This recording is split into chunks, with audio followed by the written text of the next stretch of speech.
il veut pas me remettre. Ah oui. Oh oui, c'est stylé. Oh, j'ai une petite molette, les gars, j'ai même pas fait gaffe. J'ai une petite molette sur le côté du téléphone, c'est trop stylé ça. Bon, les gars, on va parler de Tekken 8. C'est chaud parce qu'on n'a toujours pas d'annonce. J'espère qu'on va en avoir prochainement. Hein. Parce que là, je suis très hypé pour le prochain Tekken. Alors, le 7 est en fin de vie, donc j'ai pas envie de m'investir dessus. Hein. J'ai pas envie de mettre du fric dessus. Et puis, j'ai d'autres chats à fouetter, donc ça tombe plutôt bien. Mais par contre, sur le 8, je vous invite à tous nous rejoindre, ça va être la folie. SF6, je vais le boycotter à mort. Je ne veux plus en entendre parler catégoriquement. Le roster me plaît pas, l'équipe me plaît pas, la direction artistique me plaît pas.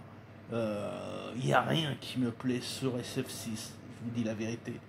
Ce que je n'ai pas retrouvé sur SF6 et sur FF5, même Tekken 6 me le propose. C'est pour vous dire à quel point le niveau de gravité est énorme. Donc bah voilà, le roster de même Tekken 7 est beaucoup plus mature. Les personnages féminins sont beaucoup moins décadents. Ils sont pas permanents en train de montrer leur nibar. Tu vois là, les persos basiques qui se dévoilent un minimum, c'est ça. C'est le personnage que t'as là, le personnage féminin, c'est Zafina. Bah voilà, ça veut tout dire quoi. On n'a pas besoin de montrer ses titres, on n'a pas besoin de montrer ses feats, on n'a pas besoin de montrer son as pour être un perso féminin badass. Et ça, à part Karin dans Street Fighter, il n'y en a aucun autre qui est dans la même veine.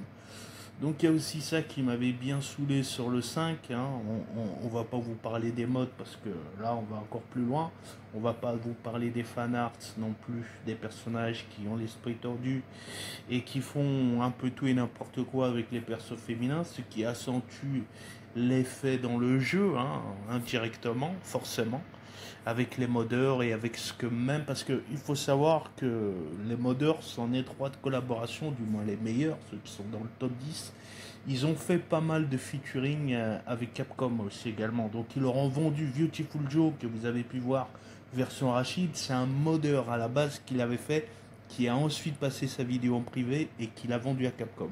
Donc vous voyez que le côté décadent qu'on a des persos féminins n'est qu'à 2 pas entre le développeur et le modeur officiel.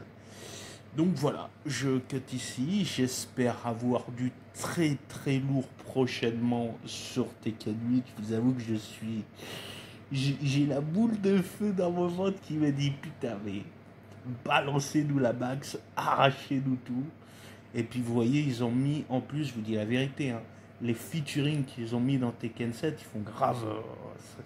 Ils ont mis Giz Howard, ils ont mis.